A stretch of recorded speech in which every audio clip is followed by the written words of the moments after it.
제가 살면서 투자에 관련된 공부도 참 많이 했었는데, 저번에 얘기했다시피 경매 공부도 많이 했었고요. 꽤 오래 했었고, 실제로 많이 투자도 많이 했었고, 뭐 지방 아파트 투자 같은 것도 했었고요. 지방 아파트 같은 경우에는 5천만 원, 4천만 원 이런 것들이 굉장히 많아요. 그래서 지금도 아마 같은 방식으로 할 겁니다. 그 부동산 투자 방식이라는 게 경매 쪽에 방식은 보통 회전율을 많이 올리는 방식을 많이 쓰죠. 뭐 주식으로 말하자면 우량주 같은 거 사서 묻어놓고 하는 것들, 그런 것들은 이제 강남 아파트 투자라든가 서울의 아파트 투자를 좀 오랫동안 하는 가치주 투자랑 좀 비슷한 거겠죠.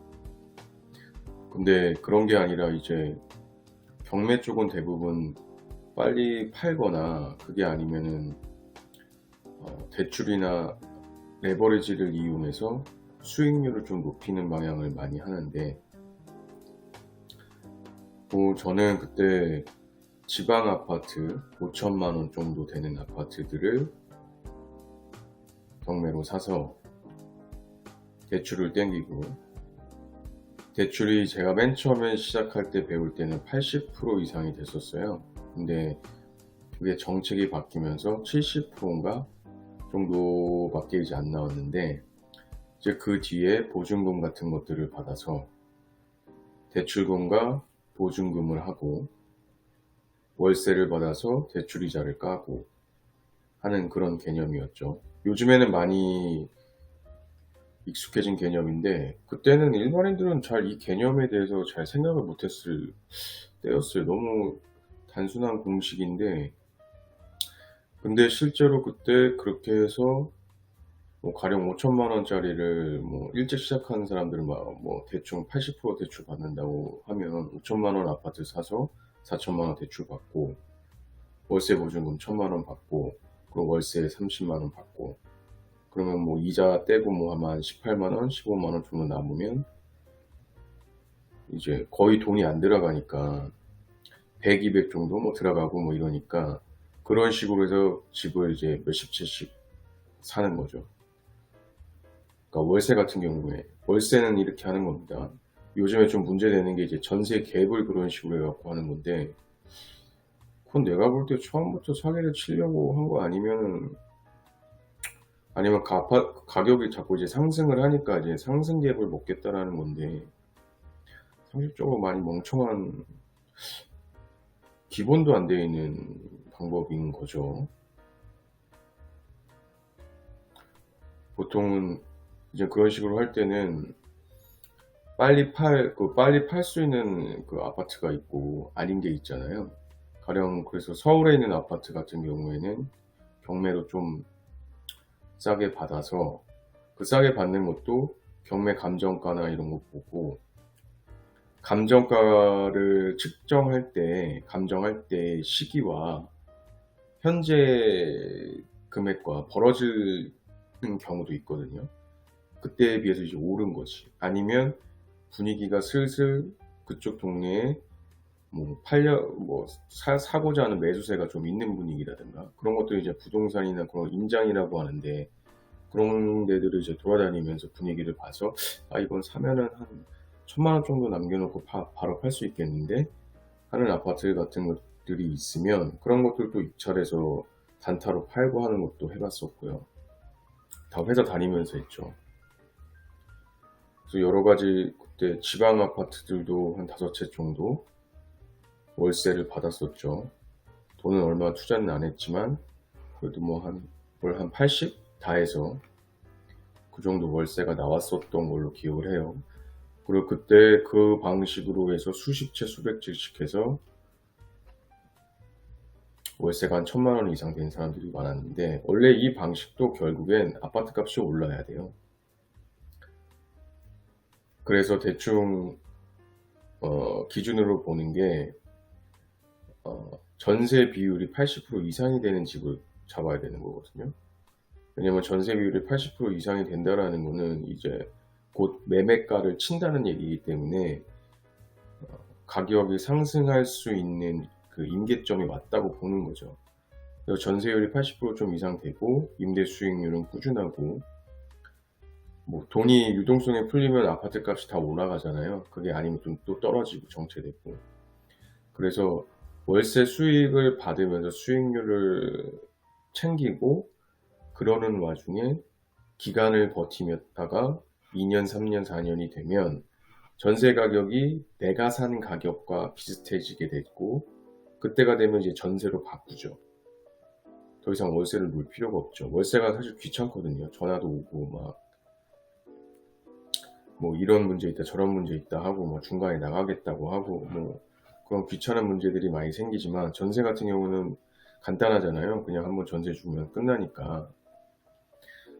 그래서 그렇게 되면 전세로 이제 바꿔서 전세 세입자를 놓고, 그리고 또 기다리는 거죠. 아니면 그러면 전세가 내가 산 가격을 넘어가게 되는 거죠. 그러면 이제 그때부터 수익이 되는 거죠. 원래는 이런 과정을 하는 게 이제 지방 아파트나 이제 저가의 아파트들을 사서 하는 투자의 이제 방법인데, 그런 투자도 했었고요. 뭐 법정지상권 관련된 투자도 했었고, 뭐 유치권 관련된 것도 해봤었고 했었는데, 그런 투자들도 이제 하다가 저는 이제 그 뒤로는 주식이나 이제 이쪽으로 넘어왔습니다. 저는 경매도 굉장히 간단하게 한 편이었고 그렇게 어렵지 않았거든요. 대부분의 사람들이 좀 힘들어하는 게, 경매가 명도 과정도 있고 부동산 자체가 사람들을 만나서 해야 되는 일이기 때문에 그런 걸로 좀 많이 힘들어하는 사람들이 많은데, 뭐 저는 사실 그런 거 별로 힘들지도 않았었거든요. 사실 웬만하면 다 전화로 해결을 했고, 지방 아파트 같은 경우에는 그 동네에 있는 부동산들한테 전화를 해서 그 사람들한테 좀 많이 시켰죠. 대신에 저는 수수료를 꽤 많이 줬습니다. 그 일반 수수료의 한 2배 정도 줬을 거예요.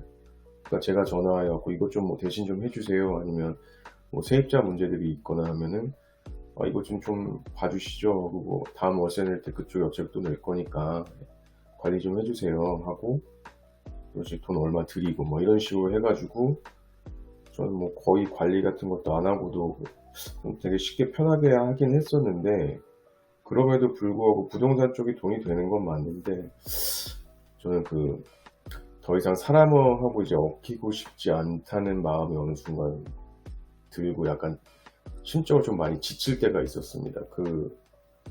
10년을 그렇게 회사 다니고, 제가 전에도 얘기했다시피 회사 다니면서 이것저것 장사하고, 그리고 그 장사들도 망하고, 또 그것도 다 사람들하고 얽히잖아요. 그러면서 또 부동산 경매하고, 근데 결론적으로 남은 건 없어. 그냥 부동산 쪽만 했으면 좀 남았을 텐데, 뭐 장사한다 뭐 한다 해갖고 거기서 다 까먹고, 뭐 월급도 적지 않았었는데 그 월급으로 다 메꾸고, 뭐 그래서 이것저것 좀 마음이 많이 그런 상황이 와서 그냥 다 정리를 했죠. 그리고 이제 주식이나 이런 쪽으로 이제 공부로 넘어왔는데, 그 부의 공식이라는 책이 있습니다. 굉장히 좋은 책인데, 제가 이 책을, 돈의 공식이라는 책이네요. 돈의 공식. 제가 이 책을 사서 읽고, 이 책이 너무 괜찮아가지고 제가 그 이북으로 해서 몇몇 사람들한테 이제 선물해 줬어요. 저는 이제 책이 좋으면, 좋은 책이 있다 싶으면 주변 사람들한테 많이 추천을 해주거든요. 추천을 해주는 게 아니라 사서 주죠. 보통 이제 전자책이나 이북으로 해서 이렇게 보내줘요. 알라딘 같은 데서 이렇게 보내면 그 카톡으로 보낼 수 있거든요. 그럼 그 사람이 이제 받아갖고 다운만 이제 하면 되는 건데, 그 책에 보면 이런 얘기가 나와요. 종족 본능이라는 게 나옵니다. 그래서 성공한 투자자는 종족 본능에서 벗어난 사람들이다 라는 말이 나오는데, 사실 이게 진화심리학적으로도 맞는 얘기인데, 제가 진화심리학을 굉장히 좋아하다 보니까 진화론이나 뭐 진화심리학에 관련된 많은 책들을 많이 읽었었는데, 우리 조상들, 선사시대 때의 조상들을 생각해보면 일단 위험에 우리가 항상 노출돼 있을 거 아니에요? 그때는 야생 뭐 이런 데서 우리가 뭐 어떤 보호를 받는 게 아니다 보니까, 그러면 만약에 수풀이나 어디거나 어떤 소리가 난다거나 어떤 위험이 감지됐을 때 그게 뭔지 대담하게 막 지켜서 바라보고 있는 사람들이나, 아니면 그거에 대한 학구열을 갖고 있거나, 아니면 뭐 네가 나와봐 내가 어떻게 하나 보자 뭐 이런 식으로 해갖고 하는 그런 용감한 사람들과, 그런 사람들과 비교해 봤을 때 좀만 이상하면 나는 냅다 튀겠다 라는 사람이 있을 때 어느 쪽이 더 살아남았을까요? 당연히 쫄보들이 살아남았을 겁니다. 그렇죠. 상식적으로 저 숲풀 속에 뭐가 있는지 아무도 모르잖아요. 토끼가 나올 수도 있고 호랑이가 나올 수도 있죠. 그럼 뭔가 문제가 생겼다, 뭔가 위험하다 싶을 때 뒤도 안 돌아보고 냅다 뛰어가는 사람들, 그런 겁쟁이 쫄보들이 살아남았을 확률이 굉장히 높죠. 다른 하나는 인간은 비만이 되는 게 이제 당연하다고 얘기를 하죠. 왜냐면 비만 뭐 유전자가 있다고도 얘기를 하는데 아마 있을 겁니다. 그게 있는 게 당연하고. 왜냐면 그 선사시대 이럴 때 고기를 뭐 어디다 저장할 수 있거나 과일을 어디다 저장할 수 있는 게 아니잖아요. 그러면 과일 나무를 내가 발견했어. 그럼 어떻게 해야 될까요? 있는 거 다 따야죠. 다 따고 가능한 많이 먹어야 되겠죠. 고기도 마찬가지죠. 고기 사냥을 해도 잡았어. 배 터지게 먹어야죠. 왜? 언제 먹을지 모르니까. 내일은 굶을 수도 있고 내일 모레 굶을 수도 있잖아요. 그럼 있을 때 많이 먹어야겠죠. 그리고 보일 때 많이 챙겨놔야 되겠고. 그러니까 탐욕스럽고 탐욕을 많이 부리는 인간과, 그때 선사시대 때 탐욕스러운 인간과, 난 이 정도면 만족해, 이거면 충분하지 하고 그 사람은 뭐 사과가 한 30개 있었는데 2개만 따고 집에 갔어. 다음날 가보면 없겠죠. 다른 사람들이 다 따갔겠지. 다른 사람은 그 사람이 2개 따가는 동안 나는 몰라 하고 막 20개씩 먹다. 그리고 막 우고 배 터지게 막 그냥 먹어. 그 사람과 절제할 줄 아는 사람하고 둘 중에 누가 더 살아남을 수 있었을까요? 당연히 탐욕스러운 사람이 더 살아남기 유리했을 겁니다.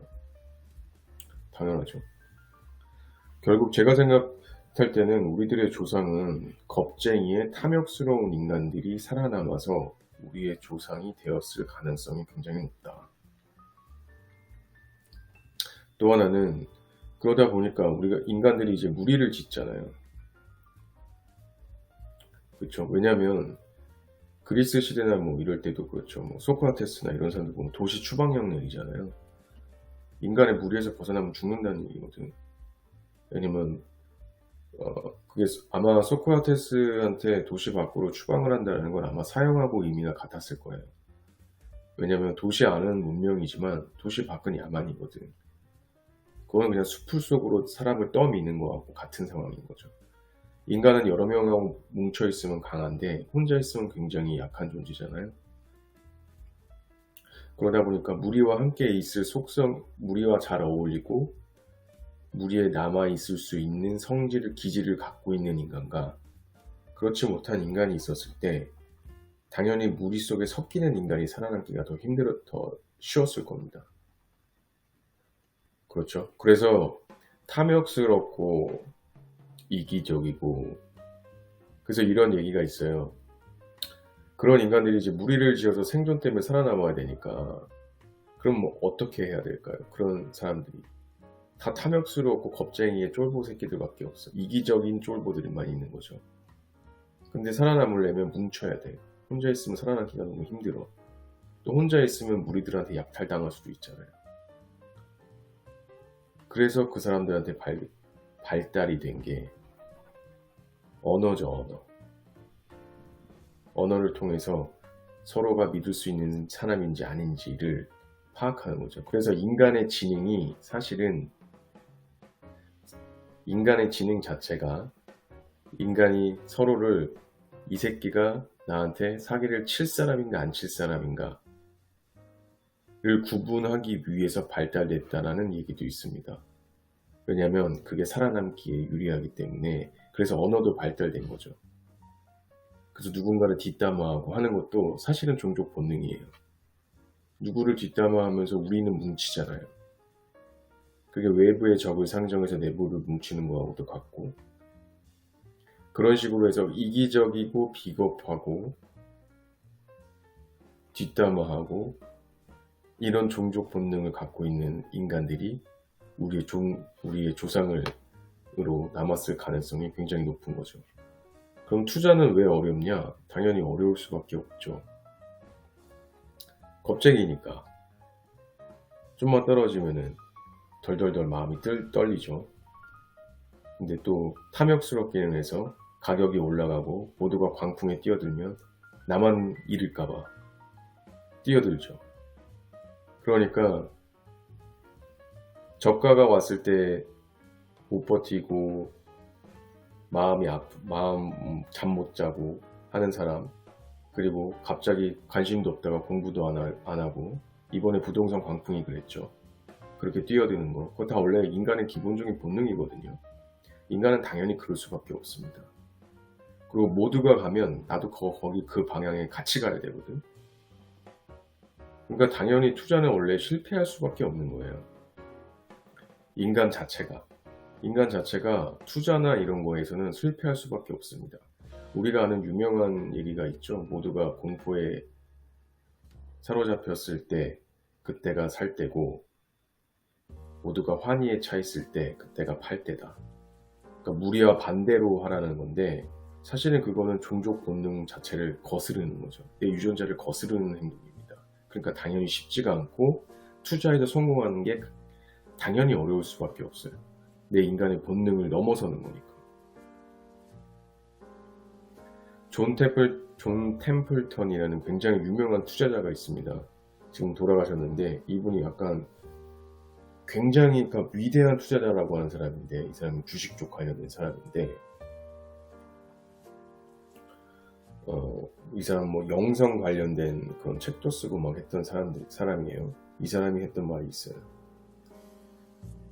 시장의 가장 매수의 적기는 모든 사람들의 피가 바닥에 낭자할 때다. 그것이 당신의 피일지라도 라는 말이 있죠. 그러니까 모두가 피투성이가 됐을 때 그때 매수가 들어가야 된다 라는 거기 때문에, 그냥 그 정도로. 그래서 투자를 하거나 하는 사람들을 보면, 투자도 마찬가지고 사업도 마찬가지고 성공한 사람들의 대부분을 보면 일반적이진 않습니다. 일반적이지 않다는 게 저는 그 사람이 무얼하다라고 보는 게 아니라 종족 본능에서 약간 벗어나 있어요. 그러니까 어떻게 보면 저는 사실 그런 사람들 이렇게 보거든요. 사회 부적응자 혹은 아싸. 근데 그렇진 않아요. 왜냐면 걔네들은 자기만의 가치관과 자기만의 세계관이 있기 때문에, 자기만의 세계관이 있고 가치관이 있는, 자기 세계가 있는 사람들은 사실 굉장히 매력적이거든요. 우리가 외모나 이런 단순한 게 아니고 그 사람의 분위기나 말이나 이런 거에 그 사람들이 빠져들었을 때 어떤 사람이 멋있어 보이는 사람이 있다면, 그건 그 사람이 그 사람의 세계관을 갖고 있고 그 사람의 세계가 있기 때문인데, 그래서 그 사람의 세계관에 내가 동조하게 되는 거죠. 그래서 나도 모르게 그 사람의 말투를 따라하게 된다든가, 그 사람이 하는 행위나 그런 취미나 이런 거에 같이 어울리고 싶어 한다든가 하게 되는 거지. 그 사람의 세계관이 뭐 좋아 보이니까. 그래서 대부분의 그런 사람들은 보통 자기만의 가치관과 주관이 굉장히 뚜렷하죠. 그럼 생각을 해봐. 당연히 종족 본능에서 벗어난 사람인데 일반 무리들하고는 뭐 친숙하게 지낼 수 있을까요? 제가 아는 한 그 사람들이 대부분 독고다입니다. 굉장히 늑대 같아요. 그래서 제가 알기로는 투자자들이나 트레이더나 성공한 사람들 중에 우리가 생각하는 그런 막 편하게 만나서 술 먹고 막 하는, 우리가 일상적으로 하는 그런 관계들은 거의 제가 알기로는 대부분이 없었습니다. 어떤 사람은 심지어 난 친구 없어요 라는 사람도 전 굉장히 많이 봤어요. 반면에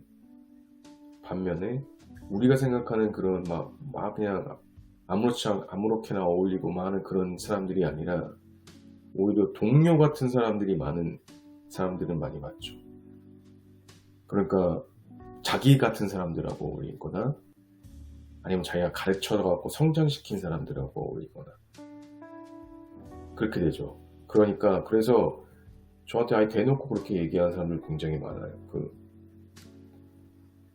친구 뭐 옛날에 어릴 때 만났던 친구 뭐 연락하면 만날 수는 있긴 있는데 굳이 거의 이런 사람들이 많습니다. 외로움들이 거의 없는 것 같아요. 그래서 이런 사람들이 보면 동호회를 만들거나 아니면 어디다 글을 쓰거나 해서 강의를 한다거나 하는 식으로 그런 커뮤니티를 만드는데, 제가 볼 때도 그게 돈을 벌려고 하는 사자들도 분명히 있겠지만 사실 인간 자체가 원래 외로움이 있기 때문에 그런 외로움 때문에 본인의 생각과 비슷한 생각을 갖고 있는 사람들과 커뮤니티를 만들고 싶어서 그래서 칼럼을 쓴다거나 어디다가 자기 노하우 오픈한다거나 그런 걸 하는 사람들이 있어요. 많죠. 제가 볼 땐 그렇게 나오는 사람들의 이유 중에 대부분은 사실은 그런 이유예요. 외롭기 때문에. 웃기죠. 근데 사실 외로운 사람이고 고독한 사람이고 종족 본능에서 벗어나 있고 무리와 다른 생각을 하는 사람이기 때문에 굉장히 어떻게 보면 특별하고 어떻게 보면 특이한 성질을 갖고 있는 인간들이고, 그래서 투자나 사업이나 이런 부분에서 성공할 수 있었던 거고, 그러니 그들과 같지 않은 일반적인 본능을, 종족 본능을 갖고 있는 무리들하고는 당연히 어울리기가 쉽지가 않죠. 독고다이 기질이 있으니까. 그래서 투자라는 거는 사실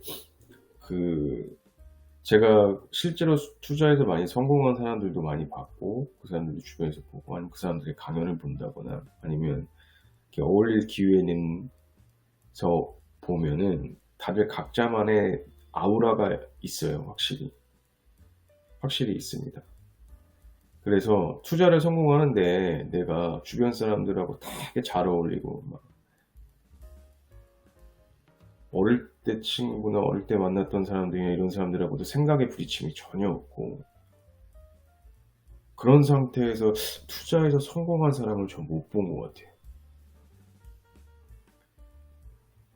제가 본 사람들은 그런 사람이었는데 걔가 투자에 성공했을 때는 내가 본 그 투자에 성공한 사람들과 같은 기질로 변해 있었고, 더 이상 그 전에 만났던 사람들과는 잘 만나지 않고 오히려 바뀐 커뮤니티나 바뀐 본인의 위치가 바뀐 뒤에 만들어진 사람들하고 더 친하게 지내는 경우들이 제가 볼 때는 거의 100%였습니다. 네. 오늘 그 투자 얘기나 뭐 주식 얘기하는 거 그런 거 이제 보다가 저도 지금 이런 공부를 계속 하고 있고 해서 내가 본 트레이더들이나 내가 본 투자자들, 성공한 사업가들, 이런 사람들의 그 기질이나 이런 것들을 전 되게 궁금해서 항상 한때는 그런 것도 물어보곤 했었어요. 돈 많이 버는 그런 투자자 있을 때 물어봤어요. 형님 친구 없죠? 그러니까 응, 없어. 그래서 왜? 그러니까 다 친구가 없다고 그러더라고요. 근데 동료는 많으시죠? 많지 라고 하죠. 근데 그 동료들이 친구보다 더 끈끈하잖아요. 그러니까 그렇지 라고 대답하는 사람들이 거의 대부분이었습니다. 그래서 찰리 먼거라고, 그 워렌 버핏의 파트너죠. 워렌 버핏도 그렇고 찰리 먼거도 그렇고, 전 한국 주식 쪽 관련해서 한국 사람들 책은 잘 안 읽어요. 근데 미국 쪽 책이나 이런 것들 보면 얘는 약간 좀 철학적이야. 약간 나심 탈레브, 그 블랙스완 쓴 사람, 그 사람도 그렇고, 내가 볼 때 미국의 투자자들, 미국의 트레이더들, 이런 사람들이 쓴 책을 보면 굉장히 약간 스토아학파 철학자 같은 느낌도 나고, 그 철학적인 글들이 많이 있어요. 저는 그래서 오히려 자기계발 책들이 보다는 그런 책들을 해서 더 영감을 많이 받는데, 찰리 몽고도 그런 얘기를 했습니다. 투자는 기질이다. 근데 사람들이 그걸 잘 모르는 것 같다.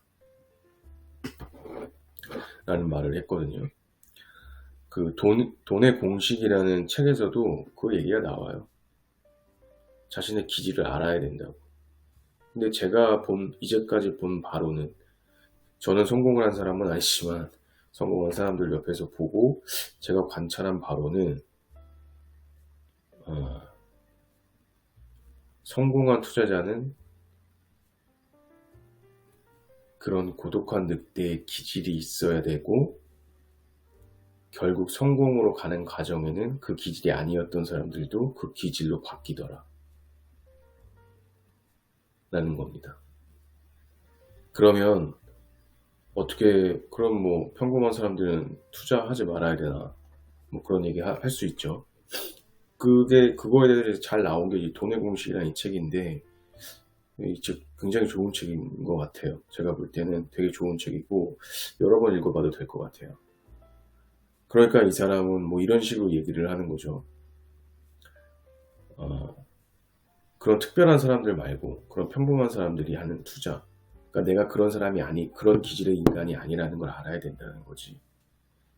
그래서 어떤 유명한 펀드 매니저의 말을 인용하는데, 이 사람은 가장 수익을 낼 수 있는, 효과적으로 낼 수 있는 전략이 있지만, 그게 그 공포지수라는 게 있거든요. 공포지수가 몇십 프로 정도가 넘어가게 되면 그 등락률이 이제 굉장히 업다운이 심한 거죠. 말하자면 한 5년간 그런 방식으로 투자를 하면 수익은 10억을 벌 수 있어.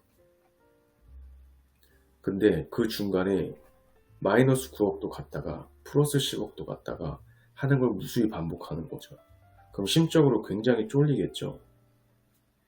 그렇기 때문에 그 결과가 그렇게 될 수 있다 하더라도 나는 그런 투자는 하지 않는다라는 거죠.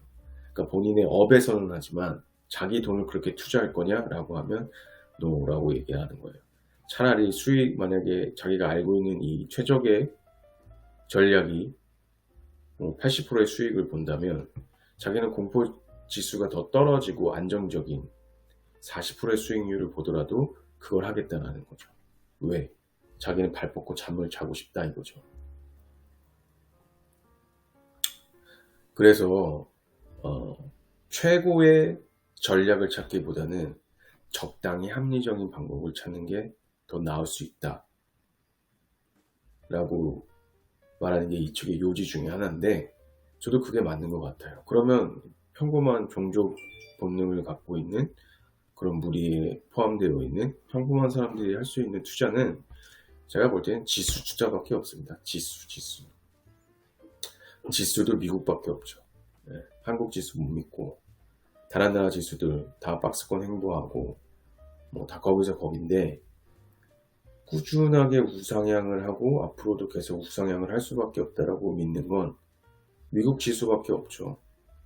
나스닥, 뭐 S&P 500 뭐 이런 것들이죠. 그게 사실 워렌 버핏이 가장 추천한 방법이기도 하고, 그리고 전 세계에서 망하지 않을 유일한 기업을 하나 뽑으라면 제가 볼 땐 그건 애플도 아니고 테슬라도 아니에요. 미국이죠. 미국이라는 기업. 왜냐면 미국이 망하면 어차피 자본주의 시스템이 무너지는 건데, 다른 나라 주식도 어차피 다 박살나는 건 똑같죠. 그래서 안정적인 방법으로 평범한 일반적인 우리가 할 수 있는 투자 방법은 적당히 합리적이고 적당히 합리적인 수익을 바라볼 수 있고 적당히 버틸 만한 그런 공포지수를 줄 수 있는 그런 거는 미국 지수 투자밖에 없지 않은가. 그거를 거기에다가 적립식으로 꾸준하게 투자하는 게 최고의 방법은 아닐지 몰라도 적당히 합리적인 방법일 수 있다라는 겁니다. 제가 그 진화심리학이나 진화론에 관해서 많이 읽고 좀 생각도 많이 하고 해서 재밌는 얘기들이 참 많은데, 그건 뭐 다른 이야기거리가 있을 때 그때 한번 더 얘기해 보도록 하겠습니다.